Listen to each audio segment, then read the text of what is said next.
High SSC ২৭, আশা করি তোমরা সবাই ভালো আছো। তোমাদের কাঙ্ক্ষিত চ্যাপ্টার যেটা সবাই অনেকে ভয় পায়, জৈব যৌগ, সেই চ্যাপ্টারটা শুরু হচ্ছে আগামী রবিবার সকাল ৮টায় এবং বিকাল ৪টায়।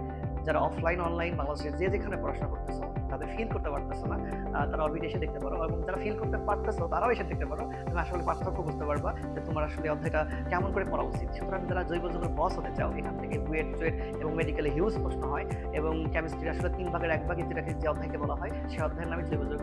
সেটা শুরু হচ্ছে একদম খুব বেসিক থেকে শুরু করা হচ্ছে, প্রথম পৃষ্ঠা থেকে। যারা জৈব যৌগটাকে ধারণ করতে চাও এবং সব জায়গায় একাডেমিক অ্যাডমিশনটাকে বেশি মার্কস পেতে চাও, তারা অরবিটে চলে আসতে পারো। অনেকেই কিন্তু তোমাদের বড় ভাইয়েরা যারা জৈব যৌগটাকে ভয় করে লাস্টে কিন্তু স্কিপ করতে চায়, তাদের আসলে চান্স পাওয়া একটু ডিফিকাল্ট হয়ে যায়। যারা চান্স পেতে চাও ভালো জায়গায় এবং এইচএসসিতে ফুল মার্কস পেতে চাও, কেমিস্ট্রিতে ১০০ পেতে চাও, তারা এসব ফ্রি ক্লাস করতে পারো।